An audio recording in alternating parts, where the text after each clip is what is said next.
పైలట్ల శ్రమ దోపిడీపై కేంద్రం ముందే చెప్పినా ఇండిగో పట్టించుకోలేదన్నారు బీఆర్ఎస్ నేతలు. గతంలో కేంద్రం ఆ సంస్థను అలర్ట్ చేసినా పట్టించుకోలేదన్నారు. రాష్ట్రంలో కాంగ్రెస్ అధికారంలోకి వచ్చి 2 ఏళ్లైనా ప్రజలకు చేసిందేమీ లేదని ఆరోపించారు నేతలు. తమపై కాంగ్రెస్ పెద్దలు పచ్చి అబద్దాలు చెబుతున్నారన్నారు. ఇకనైనా అధికార పార్టీ నేతలు తమను విమర్శించడం ఆపి అభివృద్ధిపై ఫోకస్ పెట్టాలన్నారు బీఆర్ఎస్ లీడర్స్.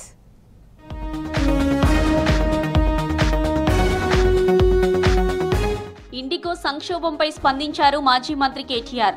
అధికారం ఒకరిద్దరి చేతిలో కేంద్రీకృతం అవ్వడమే దీనికి కారణమన్నారు. పైలట్ల దోపిడీ చేయొద్దని కేంద్రం ఏడాది కింద చెప్పిందన్నారు. కేంద్ర ప్రభుత్వం చెప్పినా ఇండిగో సంస్థ ప్రత్యామ్నాయ ఏర్పాటు చేయలేదన్నారు కేటీఆర్. సంపద మొత్తం కొంతమంది చేతిలో ఉంటే ఇలానే అవుతుందన్నారు.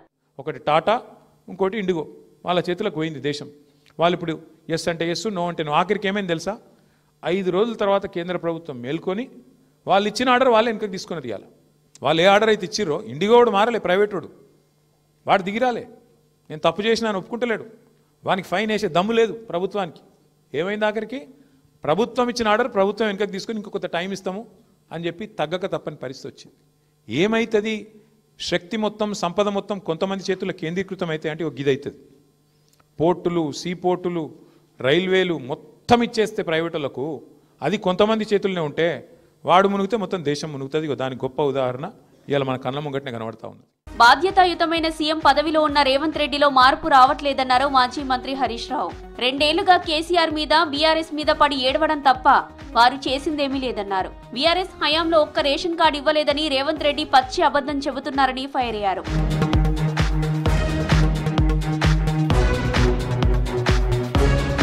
అంబేద్కర్ స్ఫూర్తితో తెలంగాణ రాష్ట్రాన్ని సాధించుకున్నామన్నారు జాగృతి అధ్యక్షురాలు ఎమ్మెల్సీ కవిత.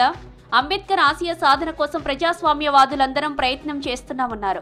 సందర్భం ఏదైనా ప్రతినిత్యం అంబేద్కర్ స్ఫూర్తితో ముందుకు వెళ్తున్నామన్నారు. అంబేద్కర్ 69వ వర్ధంతి సందర్భంగా కొత్తగూడెం పోస్టాఫీస్ సెంటర్లోని అంబేద్కర్ విగ్రహానికి పూలమాలలు వేసి నివాళులర్పించారు ఎమ్మెల్సీ కవిత.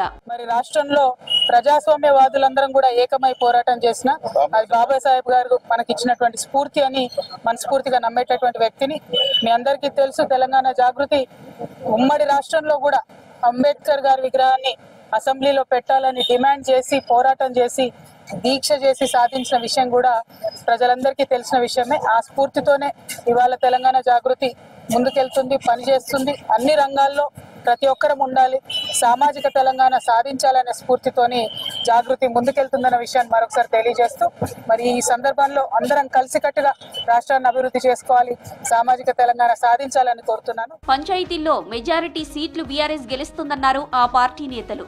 ప్రభుత్వ మోసపూరిత హామీలపై ప్రజలు ఆగ్రహంగా ఉన్నారని, గ్రామ ప్రజలు ఎన్నికల్లో తిరస్కరిస్తేనే కాంగ్రెస్ లో మార్పు వస్తుందని చెప్పారు.